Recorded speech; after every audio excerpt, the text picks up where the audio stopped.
બાપુ, આજે આપણે વાત કરવી છે મહાભારતનો અડીખમ અને અપરાજિત યોદ્ધો એટલે અર્જુન. આજે આપણે અર્જુન વિશે વાત કરવી છે. અર્જુન મહાભારતના મહાયોદ્ધાઓમાં મહાનાયકોમાં એક હતો. અર્જુનનો અર્થ થાય છે ઉજ્જવળ, ચમકતું ચાંદી.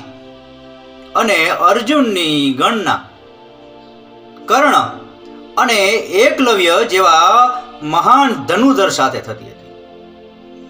અર્જુન માતા કુંતાનો પુત્ર અને વાસુદેવ ભગવાન શ્રી કૃષ્ણનો મિત્ર હતો.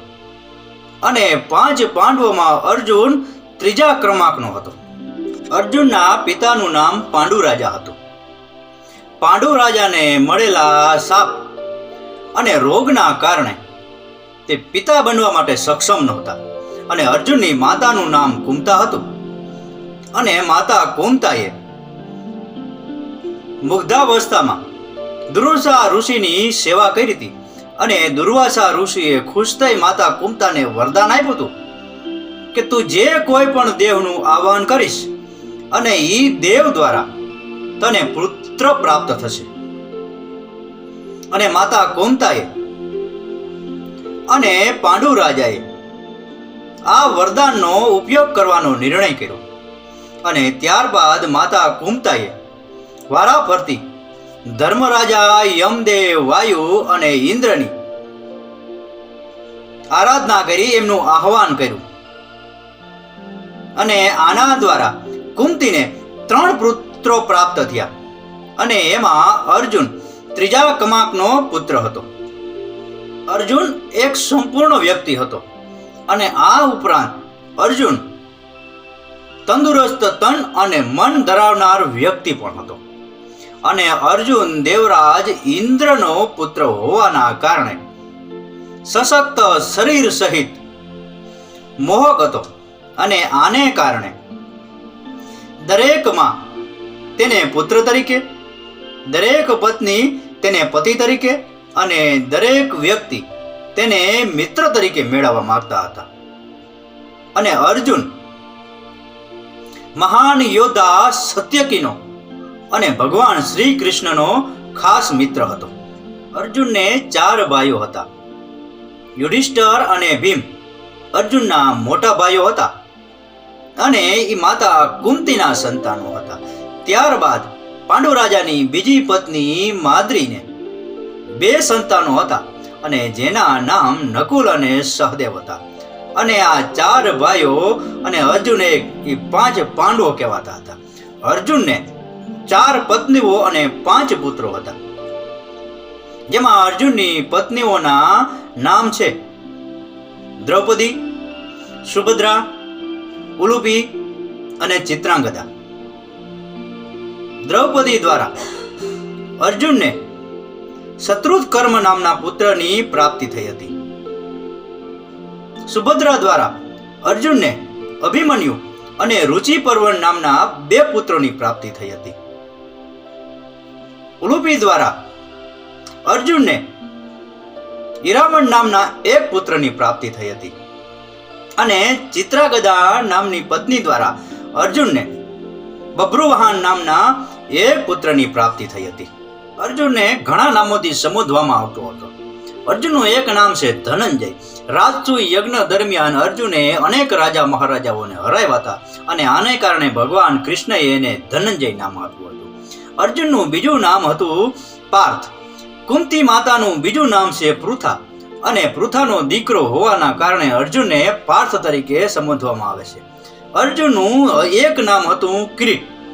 રાજા દેવરાજ ઇન્દ્રએ અર્જુનને કિંમતી મુંગટ પહેરાવ્યો હતો. અને મુંગટને કિરીટ કહેવામાં આવે છે. અને આને કારણે અર્જુનને પણ કિરીટ કહેવામાં આવે છે. અર્જુનનું ચોથું નામ હતું ગાંડીવધારી. અર્જુનના બાણનું નામ ગાંડીવ હતું. અને ગાંડીવ ધારણ કરતો હોવાના કારણે અર્જુનને ગાંડીવધારી તરીકે પણ ઓળખવામાં આવે છે. એ ઉપરાંત અર્જુનનું એક નામ હતું કપિધ્વજ. અર્જુનના રથ ઉપર આવેલી ધજામાં હનુમાનજી બિરાજમાન હતા. અને આને કારણે અર્જુનને કપિધ્વજ તરીકે પણ ઓળખવામાં આવે છે. અર્જુનનું એક નામ હતું શ્વેતવાહન. અર્જુનના રથમાં હંમેશા ચમકતા સફેદ ઘોડાઓ જોડાયેલા રહેતા અને આને કારણે અર્જુનને શ્વેતવાહન તરીકે પણ ઓળખવામાં આવે છે. આ ઉપરાંત અર્જુનનું એક નામ હતું જિષ્ણુ. જિષ્ણુ એટલે કે મોટા મોટા યોદ્ધાઓને હરાવનાર વ્યક્તિને જિષ્ણુ કહેવામાં આવે છે. આ ઉપરાંત અર્જુનનું એક નામ હતું બીભત્સુ.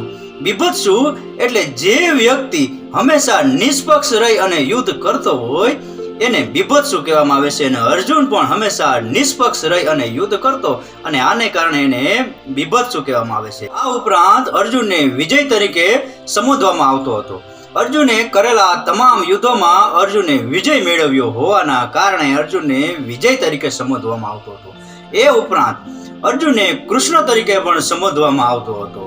અર્જુનનો વાન થોડો શ્યામ અને ગમવર્ણો હોવાના કારણે અર્જુનને કૃષ્ણ તરીકે પણ સંબોધવામાં આવતો હતો. આ ઉપરાંત અર્જુનને સવ્યસાચી તરીકે પણ સંબોધવામાં આવતો હતો. સવ્યસાચી એટલે કે જે વ્યક્તિ બંને હાથે બાણ ચલાવી શકતો હોય એને સવ્યસાચી કહેવામાં આવે છે. અને અર્જુન બંને હાથે બાણ ચલાવી શકતો હોવાના કારણે એને સવ્યસાચી કહેવામાં આવે છે. આ ઉપરાંત અર્જુનને ફાલ્ગુન તરીકે પણ સંબોધવામાં આવતો હતો. અર્જુન દેવરાજ ઇન્દ્રનો પુત્ર હતો અને દેવરાજ ઇન્દ્રને નામ ફાલ્ગુન હોવાના કારણે અર્જુનને પણ ફાલ્ગુન તરીકે સંબોધવામાં આવતો હતો. અને આ ઉપરાંત અર્જુનને ગુડાકેશ તરીકે પણ સંબોધવામાં આવતો હતો. ગુડાકેશ એટલે જે વ્યક્તિએ નિંદ્રા ઉપર વિજય મેળવ્યો હોય એને ગુડાકેશ કહેવામાં આવે છે. અને અર્જુન પણ ઘનઘોર રાત્રિમાં ધનુર્વિદ્યાનો અભ્યાસ કરતો અને એણે નિંદ્રા ઉપર વિજય મેળવ્યો હોવાના કારણે એને ગુડાકેશ તરીકે પણ સંબોધવામાં આવતો હતો. અર્જુન એક લડવૈયા તરીકે વધારે જાણીતો હતો. અર્જુન એક અજોડ અને પ્રતિભાશાળી વિદ્યાર્થી હતો અને તેણે લડવૈયા તરીકેના પોતાના વ્યવસાયી જીવનનો પાયો બાળપણમાં જ નાખી દીધો હતો. એક વખત કૌરવો અને પાંડવોના ગુરુ દ્રોણાચાર્ય બધા વિદ્યાર્થીઓની પરીક્ષા લેવાનું નક્કી કર્યું અને તેણે એક લાકડાનું પક્ષી બનાવી અને ઝાડની એક ડાળે બાંધી દીધું. અને બધા વિદ્યાર્થીઓને વારા ફરતી વારા પૂછે છે કે તમને શું દેખાય છે? એટલે કોઈ વિદ્યાર્થી કહે છે કે અમને વૃક્ષ દેખાય છે, કોઈ વિદ્યાર્થી કહે છે કે અમને ડાળી દેખાય છે, કોઈ વિદ્યાર્થી કહે છે કે અમને પક્ષી દેખાય છે, કોઈ વિદ્યાર્થી કહે છે કે અમને પાંદડા દેખાય છે, પર્વતો દેખાય છે, નદીઓ દેખાય છે, સમગ્ર સૃષ્ટિ દેખાય છે. અને ગુરુ દ્રોણ બધા વિદ્યાર્થીઓને દૂર હટી જવાનું કહે છે અને અંતે અર્જુનને બોલાવી અને કહે છે કે અર્જુન તને શું દેખાય છે? અને ત્યારે અર્જુન ગુરુ દ્રોણાચાર્યને કહે છે કે ગુરુદેવ મને તો ફક્ત પક્ષીની આંખ જ દેખાય છે. તમે આજ્ઞા કરો એટલે પક્ષીની આંખ વીંધી નાખું. અને ત્યારબાદ ગુરુ દ્રોણ અર્જુનને આજ્ઞા કરે છે અને અર્જુન તીરના એક જ ઝાટકે પક્ષીની આંખ વીંધી નાખે છે. અને આ કઠોર પરીક્ષાના કારણે અર્જુન એક મહારથીની અને એક મહાબાણાવાળીની પદવી પ્રાપ્ત કરી હતી. શ્રેષ્ઠ ધનુર્ધર હોવાનો અર્જુનને એક ફાયદો એ પણ મળ્યો હતો કે એક વખત પાંચાલ નરેશ દ્રુપદ રાજાએ એમની પુત્રી દ્રૌપદી માટે એક સ્વયંવરનું આયોજન કર્યું હતું. અને આ સ્વયંવરમાં અનેક રાજા મહારાજાઓ પણ આવ્યા હતા. અને આમાં અર્જુન પણ એના 5 ભાઈઓ સાથે હતો. અને આ સ્વયંવરમાં દ્રૌપદ રાજાએ એક પાણીના કુંડમાં ઊંચે લાકડાની માછલી બાંધી હતી અને માછલીને નીચે પાણીના પડતા માછલીના પડછાયાને જોઈ અને ધનુષ બાણથી વિંધવાની હતી. અને આમાં અનેક રાજા મહારાજાઓને પોતાના કુળના કારણે અયોગ્ય ઠેરવવામાં આવ્યા હતા. અને આમાં કર્ણ પણ સામેલ હતો. અને અર્જુને આ કપરું કાર્ય સાવ સહેલું કરી દીધું હતું. અને ત્યારબાદ અર્જુને દ્રૌપદીને સ્વયંવરમાં જીતી લીધી હતી. અને ઘેરે આવી અને માતા કુંતાને 5 પાંડવો વાત કરે છે કે મામા તને એક વિશ્વાસ ના આવે એવી અમે એક વસ્તુ લઈ આવ્યા છે. અને ત્યારે કુંતા માતાજી સ્નાન કરવા બેઠા હતા અને અંદરથી સાદ પાડે છે કે તમે 5 ભાઈઓ ભાગ પાડી લ્યો. માતા કુંતાએ કંઈ પણ જાણ્યા વિચાર્યા વિના આ શબ્દો કહી દીધા હતા. અને માતા કુંતાની વાત માની અને પાંચેય પાંડવો દ્રૌપદી સાથે પરણવા માટે રાજી થઈ ગયા. અને આ અર્જુનની એક ખરેખર મહાનતા કહેવાય કે પાંચેય ભાઈઓ વચ્ચે દ્રૌપદીને એણે વેચી હતી.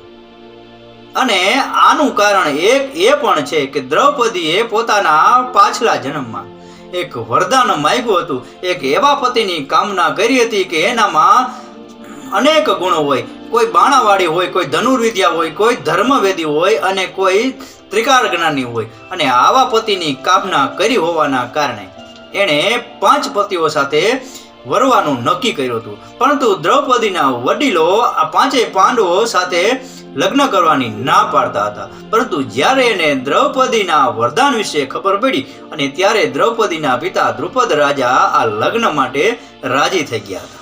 5 પાંડવોની પત્ની હોવા છતાં દ્રૌપદી અર્જુનને વધારે પ્રેમ કરતી અને અર્જુનને 4 પત્નીઓ હોવા છતાં પણ અર્જુન દ્રૌપદીને વધારે પ્રેમ કરતો.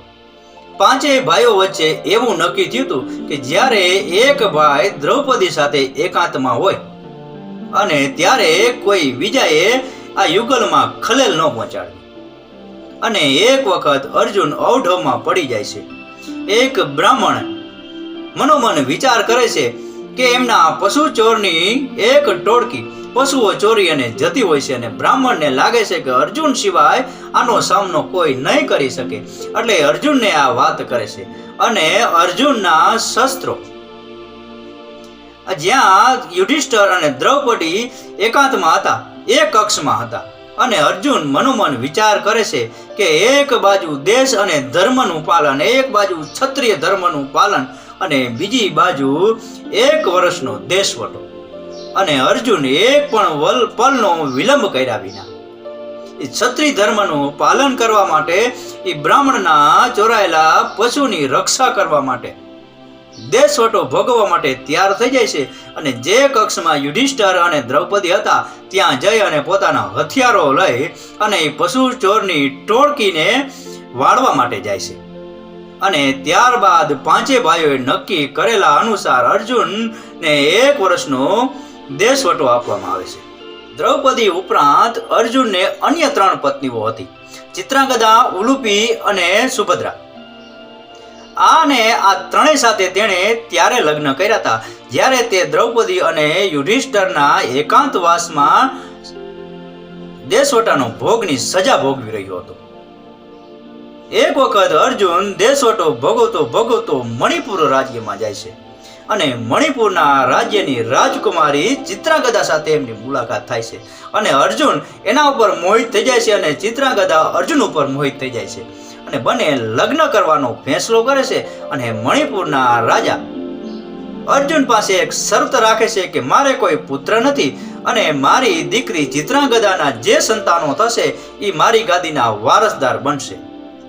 અને જો આ વાત તને મંજૂર હોય તો ચિત્રાંગદાનો હાથ તને સોંપું. અને અર્જુન આ વાત મંજૂર રાખે છે અને ત્યારબાદ ચિત્રાંગદાના અને અર્જુનના લગ્ન થાય છે. અને બંને દ્વારા તેમને એક બભ્રુવાહન નામનો પુત્ર જન્મે છે. અને આ બભ્રુવાહન એમના નાનાની ગાદીનો વારસદાર બને છે. અર્જુન મણિપુરમાં રહેતો હતો અને આ મણિપુરમાં એક ઉલુપી નામની નાગકન્યા પણ રહેતી હતી.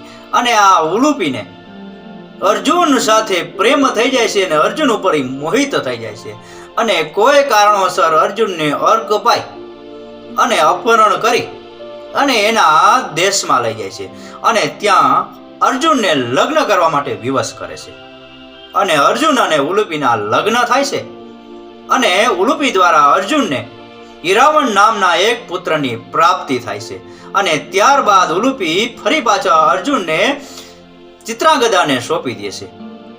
અને એક વખત એવું કહેવાય છે કે જ્યારે પાંડવોએ રાજસુ યજ્ઞ કર્યો હતો અને આ રાજસુ યજ્ઞમાં અર્જુન ફરતો મણિપુરમાં આવે છે. અને મણિપુરમાં એમનું યુદ્ધ એમના પુત્ર બભ્રુવાહન સાથે થાય છે. અને બભ્રુવાહન અર્જુનને મૃત્યુને ઘાટ ઉતારી દે છે. અને અર્જુનનું મૃત્યુ થતા ચિત્રાંગદાને આ વાતની ખબર પડે છે અને ચિત્રાંગદા બભ્રુવાહનને કહે છે કે આ વ્યક્તિ બીજું કોઈ નહીં પરંતુ તારા જ પિતા છે. અને ત્યારબાદ ચિત્રાંગદા ઉલુપીને વિનંતી કરે છે અને ઉલુપી પોતાની પાસે રહેલી મણી દ્વારા અર્જુનને જીવિત કર્યો હતો. અર્જુન દેશવટાનો છેલ્લો સમય દ્વારિકાની પાસે આવેલી વાટિકામાં વિતાવવાનું નક્કી કરે છે. અને દ્વારિકામાં અર્જુનના મામા વાસુદેવના સંતાનો એટલે કે ભગવાન શ્રી કૃષ્ણ, બલરામ અને સુભદ્રાજી રહેતા હતા. અને ભગવાન શ્રી કૃષ્ણ પોતાની બેન સુભદ્રા માટે એક ઉત્તમ વરની શોધમાં હતા. અને અર્જુન સિવાય એને કોઈ બીજો યોગ્ય વર મળવો મુશ્કેલ હતો. અને ભગવાન શ્રી કૃષ્ણના મનમાં એક ગડમથલ હતી કે સુભદ્રા અર્જુનની ચોથી પત્ની બનશે અને આને કારણે પરિવારજનો નહીં માને. એટલે ભગવાન શ્રી કૃષ્ણ અર્જુન અને સુભદ્રાને ઇન્દ્રપ્રસ્થ જવા માટેનું કહે છે અને કહે છે કે અર્જુને સુભદ્રાનું હરણ નથી કર્યું પરંતુ સુભદ્રાએ અર્જુનનું હરણ કર્યું છે, એ માટે સુભદ્રાને રથ હાંકવાનું કહે છે.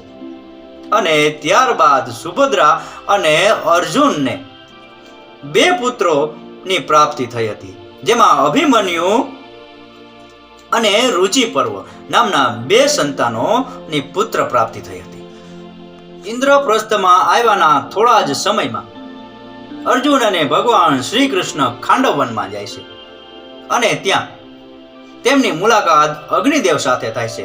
અને અગ્નિદેવની તબિયત ખૂબ જ નબળી પડી ગઈ હતી અને પૂછવામાં આવ્યું તો અગ્નિદેવે કહ્યું કે એક રાજા ખૂબ જ હવન કરે છે અને હવનમાં સતત ઘી નાખે છે અને આના કારણે મારી તબિયત નબળી પડી ગઈ છે. હું કોઈ જંગલને બાળવા માંગુ છું. અને એ જંગલમાં એક તક્ષક નાગ રહે છે અને આ તક્ષક નાગ દેવરાજ ઇન્દ્રનો મિત્ર છે. અને જ્યારે જ્યારે હું જંગલ બાળવા જાઉં છું ત્યારે ઇન્દ્રદેવ ત્યાં વરસાદ કરે છે અને ઇન્દ્રદેવ સામે લડી શકે એવા યોદ્ધા ફક્ત અર્જુન જ છે. અને ત્યારે અર્જુન કહે છે કે ઇન્દ્રદેવ સામે લડું તો ખરા પણ એની સામે લડવા માટે મારે કોઈ દિવ્ય અસ્ત્રની જરૂર છે. અને ત્યારે અગ્નિદેવ વરુણદેવનું આહ્વાન કરે છે અને વરુણદેવ અર્જુનને ગાંડીવ નામનું દિવ્ય ધનુષ આપે છે. અને એટલું જ નહીં, અને કોઈ પણ સામાન્ય અસ્ત્રથી ઘાયલ ન થાય અને એવા સફેદ અશ્વનો એક સુંદર મજાનો રથ પણ અગ્નિદેવ અર્જુનને અર્પણ કરે છે. અને ત્યારબાદ અર્જુન અને ઇન્દ્રનું યુદ્ધ થાય છે અને આ યુદ્ધ સતત ઘણા દિવસો સુધી ચાલે છે. અને ત્યારબાદ આકાશમાંથી આકાશવાણી થાય છે અને અર્જુનને અને કૃષ્ણને વિજય ઘોષિત કરવામાં આવે છે અને ઇન્દ્રદેવને ચાલ્યા જવા માટે કહેવામાં આવે છે.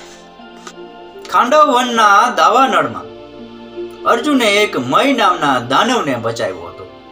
અને આ મય દાનવ એક મોટો વાસ્તુકાર હતો અને પોતાને બચાવેલા ઉપકારના બદલામાં મય દાનવ યુધિષ્ઠિર માટે એક સુંદર મજાના રાજમહેલનું નિર્માણ કરે છે. અને આ રાજમહેલ વિશ્વમાં કોઈની પાસે નહોતો એવો સુંદર હતો. અને આને કારણે દુર્યોધનને ઈર્ષા થાય છે અને કૌરવો આ રાજમહેલ માટે પાંડવો સાથે દ્યુત રમવાનું ષડયંત્ર કરે છે. ગુપ્તવાસના 5મા વર્ષે અર્જુન બધાને છોડી અને હિમાલયમાં તપ કરવા માટે જાય છે.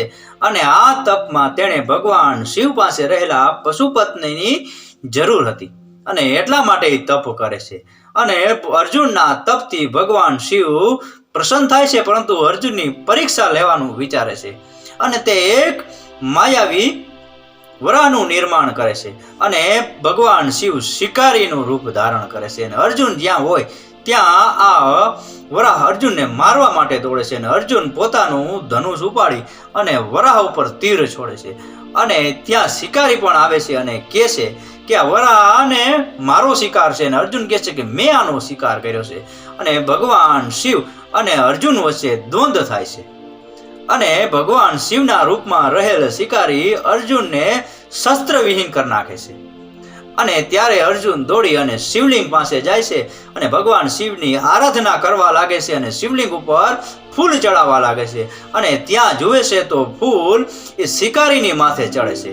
અને અર્જુન આ વાતનો તાગ મેળવી લે છે અને બધું મનોમન સમજી જાય છે અને શિકારીના પગમાં પડી જાય છે અને ભગવાન પોતાના અસલ સ્વરૂપમાં પ્રગટ થઈ અને અર્જુનને વરદાન આપે છે અને પોતાની પાસે રહેલું પશુપત્ર નામનું શસ્ત્ર પણ આપે છે. ત્યારબાદ અર્જુન વધારે વિદ્યા શીખવા માટે સ્વર્ગમાં દેવરાજ ઇન્દ્રના ત્યાં જાય છે અને ત્યાં બધા દેવો પાસેથી જ્ઞાન મેળવે છે. અને આ દરમિયાન અર્જુન દેવતાઓને રંજાડ કરનારા અને આકાશમાં રહેનારા બે અસુરોનો વધ કરે છે, જેમાં નિવતકોચ અને કાલકેય નામના બે અસુરોને ભગવાન બ્રહ્માજીનું વરદાન હતું કે તેઓ દેવો દ્વારા ક્યારે પણ પરાજય નહીં થાય. અને અર્જુન માનવ હોવાના કારણે આ બંને રાક્ષસોનો વધ કરે છે. ઇન્દ્રલોકના દરબારમાં રહેતા સમયે એક વખત અર્જુનનો સામનો ઉર્વશી નામની અપ્સરા સાથે થાય છે અને ઉર્વશી નામની અપ્સરા અર્જુન ઉપર મોહિત થઈ જાય છે અને અર્જુનને લગ્ન કરવાની ઈચ્છા વ્યક્ત કરે છે. અને અર્જુન ઉર્વશી અપ્સરાને કહે છે કે તમારા લગ્ન અમારા પૂર્વજ પૌરવ સાથે થયા હતા અને પૌરવ એ અમારા પિતા સમાન છે અને આને કારણે તમે અમારી માતા સમાન કહેવાઓ. અને અર્જુન આ લગ્નનો અસ્વીકાર કરે છે અને ઉર્વશીને આ પોતાનું અપમાન દેખાય એવું લાગ્યું એટલે તેણે અર્જુનને નપુંસક થઈ જવાનો શ્રાપ આપ્યો. અને આ વાતની જાણ દેવરાજ ઇન્દ્રને થતા દેવરાજ ઇન્દ્રએ આ શ્રાપને ઘટાડવાનું કહે છે અને ત્યારે ઉર્વશી આ શ્રાપને 1 વર્ષ માટે સીમિત રાખે છે અને અર્જુનને કહે છે કે તારી જિંદગીમાં ગમે ત્યારે 1 વર્ષ માટે આ શ્રાપ તું રાખી શકીશ. અને આ શ્રાપ અર્જુનને જ્યારે ગુપ્તવાસમાં હતા ત્યારે આ શ્રાપ એને વરદાન તરીકે સાબિત થયો હતો. વિરાટ રાજ્યમાં ગુપ્તવાસ દરમિયાન અર્જુને ઉર્વશીના શ્રાપનો ઉપયોગ કર્યો હતો અને તે નપુંસક બની અને બૃહણલા નામ ધારણ કર્યું હતું. અને વિરાટ રાજ્યમાં વિરાટના રાજાની પુત્રી ઉત્તરાને નૃત્યકલા અને સંગીત શીખવાડવા માટે તેનો ગુરુ બન્યો હતો. અને એક વખત વિરાટનગર ઉપર કૌરવો ચડાઈ કરે છે અને આમાં એકલા હાથે અર્જુન એ કૌરવોને જીતી લે છે અને વિરાટનગરને બચાવે છે. અને આના સ્વરૂપે વિરાટનગરના રાજા અર્જુન ઉપર રાજી થાય છે અને અર્જુનને પોતાની દીકરી ઉત્તરા સાથે લગ્ન કરવાનું કહે છે. અને અર્જુન કહે છે કે હું ઉંમરમાં પણ ઉત્તરા કરતા મોટો છું અને ઉત્તરાને હું ગુરુ હોવાના કારણે ઉત્તરાને મેં મારી પુત્રી ગણી છે, કન્યા સમાન ગણી છે અને ઉત્તરાના લગ્ન મારા દીકરા અભિમન્યુ સાથે થાય એવી મારી ઈચ્છા છે. અને ત્યારબાદ ઉત્તરા અને અભિમન્યુના લગ્ન થાય છે. ભગવાન શ્રી કૃષ્ણના મોટા ભાઈ બલરામ મહાભારતના યુદ્ધમાં નિષ્પક્ષ રહેવાનું વચન આપે છે, પરંતુ ભગવાન શ્રી કૃષ્ણ અર્જુનની મદદ કરવાનું વચન આપે છે.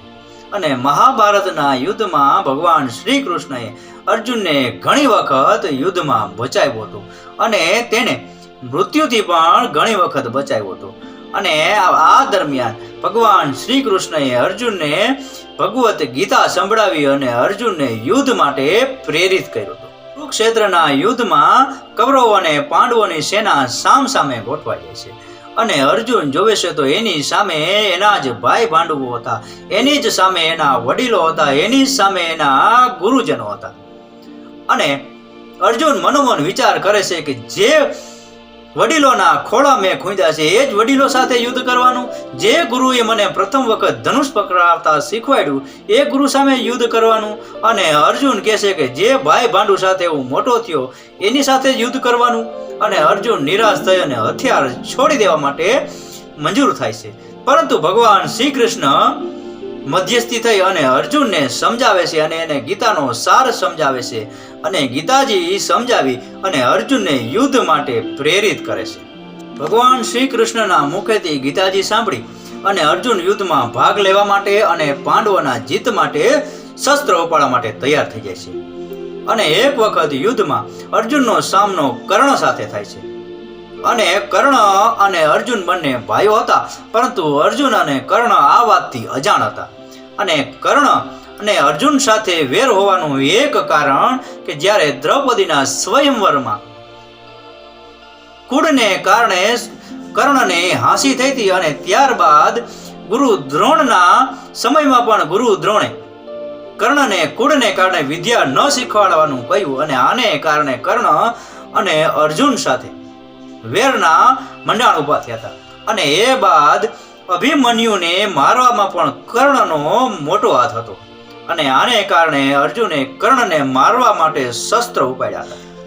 કર્ણ અને અર્જુન વચ્ચે ભીષણ યુદ્ધ થાય છે, અને આ યુદ્ધમાં બંને એકબીજા ઉપર અસ્ત્ર શસ્ત્ર છોડે છે, અને કર્ણના રથનું પૈડું જમીનમાં ફસાઈ જાય છે. અને આ તકનો લાભ લઈ અને અર્જુન કર્ણનો વધ કરી નાખે છે. અને ત્યારબાદ અર્જુન જયદ્રથના વધ કરવા માટે પ્રતિજ્ઞા લે છે કે આવતીકાલના સંધ્યા સુધીમાં જયદ્રથનો વધ નહીં કરું તો હું અગ્નિ સ્નાન કરી લઈશ. અને બીજે દિવસે કૌરવો અક્ષૌહિણી સેના રાખી અને જયદ્રથને છુપાવી દેશે, અને અર્જુન અક્ષૌહિણી સેનાનો વધ કરતા કરતા જયદ્રથ સુધી પહોંચી નથી શકતો.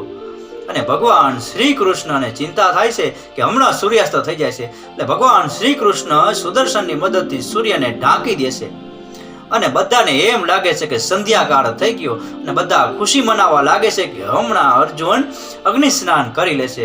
પરંતુ અને આ ખુશીમાં જયદ્રથ પણ ગુપ્તવાસમાંથી બહાર આવે છે, અને અર્જુન આ તકનો લાભ લઈ અને જયદ્રથનો પણ વધ કરી નાખે છે.